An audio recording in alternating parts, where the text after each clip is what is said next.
Nakasinatisab og kusog nga ulan ang Davao City kagabi kung asa ka pinlibo ka mga residente ang apektado sa pagbaha. Samtang duha ang namatay, gupat ang nasamdan sa managlahing insidente sa landslide sa syudad. Ani ang report ni John D. Esteban. Nagbuntag ang baha dinhi sa Barangay Tigato, Davao City tungod sa way puas nga pagulan kagabi. Busa migamit na og bangka ang mga residente. Giusa-usa og hatod sa mga volunteer ni mga residente pabalik sa ilang mga nabahaang balay. Ang uban gikan pa og trabaho, samtang ang uban naghatod og pagkaon alang sa mga nabahaang kabanay. Bata, tigulang, rescue nila gikan sa sulod, ginagawas mo sa highway. Nya, dili ka kapuyan ana balik-balik. Sana, kapoy pero agwan taon na lang kung tabangan para sa barangay hapon. Matod og pagkaon o mutaba. Nakadugay ninyo din sir, bahaunon man gyud. Di gyud mo balhin.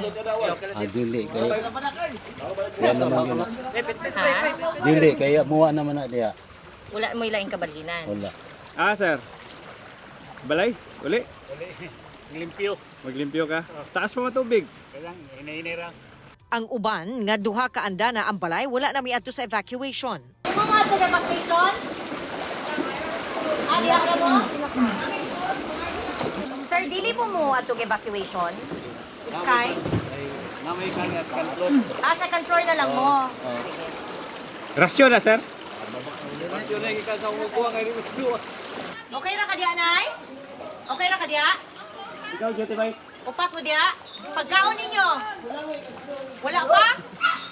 Samtang ang uban, parayo ng pamahaw, waig sapayan ang baha. Mga unta! Sir, punta na kagawin, sir. Okay ra mo diya? Gisiguro sab sa mga residente nga maluwas ang binuhing hayop. Ang mga gamit gipangsaka na sa atop. Ang kadaghanan sa mga apektado nagtener sa gymnasium. Diin gipanghatagan sila og pasiunang tabang sama sa pagkaon ug serbisyong medikal. Ang affected sa ako ang population diri is kung mo istorya to, mga more than 2,000 yun na siya. Families. Kasi mga 10 sitios man gud ang affected ani.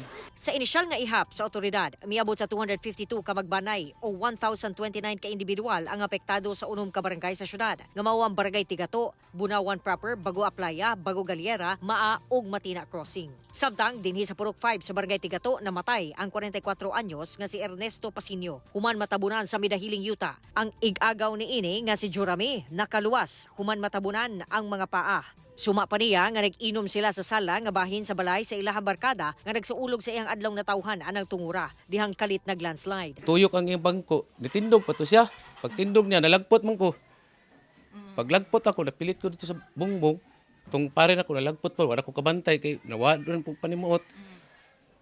Siya nakita na kuan siya, na hugmakan to siya sa kuan, atop ba.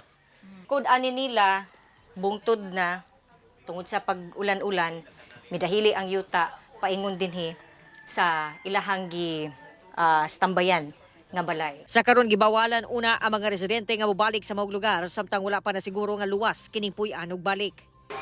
Dati pa man yun, nga mga ingana man yun, di man yun na ginapapuyan yun. No? Pero balo naman ka sa Pinoy. Malinaw, balik. Pag naay problema, muhawa, anak ba? So sila gyapon yung mag-suffer. Sa barangay Salaysay, sa Marilog District, patay sab ang 7 anyos nga batang lalaki nga si Jeron Manay, samtang samdan ang iyang mga ginikanan ug ang 9 anyos nga igsuon. Human kalit nga bidahili ang yuta samtang anaa sila sulod sa ilahang balay alas 9 kagabi. Kauban, si Jojo Solarte sa kamera. Ako si John D. Esteban para sa One Mindanao.